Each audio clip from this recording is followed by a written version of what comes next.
Dalam perjalanan hidup, manusia tak hanya diukur dari kecerdasan atau kekuatannya, namun dari bagaimana ia mengendalikan diri dan bahkan dari tindakannya. Dalam ajaran budi luhur, manusia dibedakan menjadi 4. Ada yang bersifat hewan, setengah hewan, yang dikuasai ego, dan yang mencapai derajat manusia berbudi luhur.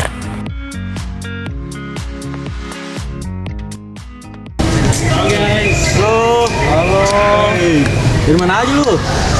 Biasa, habis kerja tugas. Oh iya, kemarin gimana? Gimana? Apanya tuh? Tentang bakti sosial. Gimana tuh, Nak? Nih malas banget, Cok. Daripada ikut kegiatan sosial kayak gitu, mending gue tidur aja tuh di rumah. Iya, Cok, mending nunggu nanti aja. Tapi nggak apa-apa lah, lumayan bantu-bantu orang buat nambah pengalaman juga. Boleh sih idenya, tapi kayaknya gue pikir-pikir dulu deh. Sebenarnya gue bisa sih, tapi harus gue yang jadi ketuanya. Gimana? Maksud lu apa? Lu sok ngide jadi mau jadi ketua? Nah, bener tuh apa yang Rano bilang. Lu meragukan gua? Udah lah, nggak apa-apa lah, kasih aja kesempatan. Emang ada yang bisa selain dia? Lu bisa sih, lu bantu dia, tapi bantu bagian kecil-kecil aja. Santai teman-teman, kita kan belajar. Yang penting niat kita baik dan bukan siapa yang paling depan. Setiap hari, tanpa sadar, kita memperlihatkan sisi siapa diri kita sebenarnya. Ada yang hidup hanya untuk kesenangan, ada yang berbuat baik hanya demi citra, ada pula yang terjebak oleh egonya sendiri. Namun, ada satu yang mampu menyeimbangkan hati dan pikiran, yaitu dengan kebajikan. Guys, jadi mau gimana? Kan kita tadi udah sepakat ngomongin tentang bakti sosialnya. Kira-kira besok ada peralatan apa yang mau dibawa? Nih langsung aja nih tanya sama ketua kita nih. Jadi gini, kan gue ketuanya. Pokoknya gue mau lu semua ikutin arahan gue. Gue udah bikin list bahan-bahan sama alat-alat apa aja yang harus kita bawa nanti. Pokoknya udah gue tentuin nih siapa bawa apa. Besok kita harus sudah kumpul di lapangan tengah. Lu semua harus sudah bawa alat-alatnya. Oke? Oke. Apa yang nulis nanti jangan sampai ada yang kurang ya. Soalnya kita semua nggak mau nih keteter gara-gara lu. Aman kok, tenang aja. Pokoknya kalau ada kekurangan, gue yang tanggung jawab. Jadi rencananya di mana kita bakal bagiin baksos itu? Kalau buat target pembagiannya, kita bakal yang dekat-dekat kampus aja sih. Kayak pedagang, gojek, sama warga sekitar aja. Boleh. Ya udah, buat cukup. Semoga acara kita besok jalan dengan lancar. Iya. Ya. Guys, udah jam segini nih. Kita kan ada kelas nanti. Ke kelas yuk. Iya. Ayo kelas yuk. Yuk, Bu. Yaudah.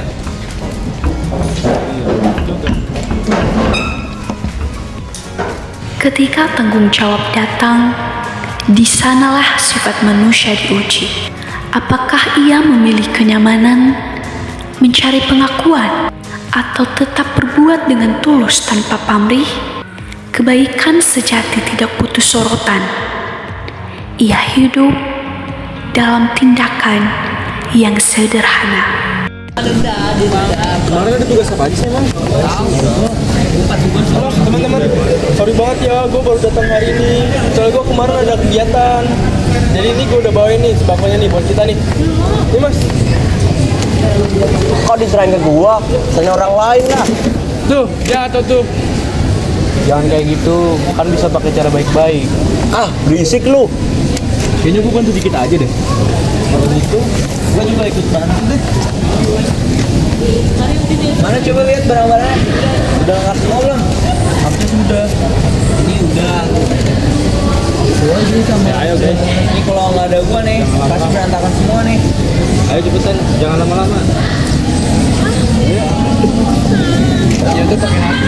Kalau nggak pakai hati kita Santai teman-teman, semua bisa kalau kita fokus. Yaudah ya. Dulu waktu nih.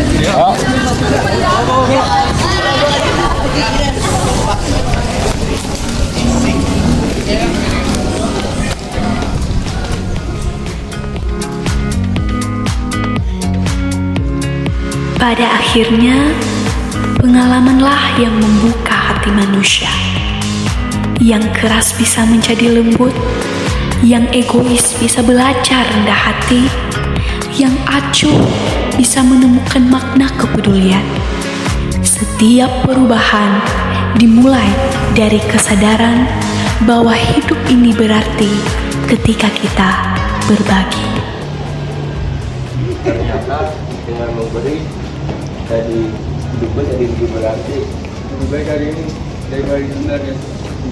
Ternyata bantu orang tuh gak susah apa yang gue pikirin ya. Kadang ide aja tuh gak cukup ya, tapi harus ada hasilnya juga. Gue juga sadar sih, ternyata gue nggak bisa tanpa kalian. Gue seneng deh bisa ngebantu orang lain. Seru kan? Banyak kan maknanya dalam memberi. Makanya manusia sejati itu ya manusia yang mau berubah. Iya sih. Jadi semua bisa berubah kalau kita mau belajar. Dari kisah ini kita belajar dari sifat hewan menuju budi luhur. Itulah perjalanan manusia yang sejati. Tidak ada yang langsung sempurna, tetapi setiap langkah menuju kebaikan adalah kemuliaan. Jadilah manusia berbudi luhur, yang berpikir benar, merasa benar, dan tentunya selalu berbuat benar.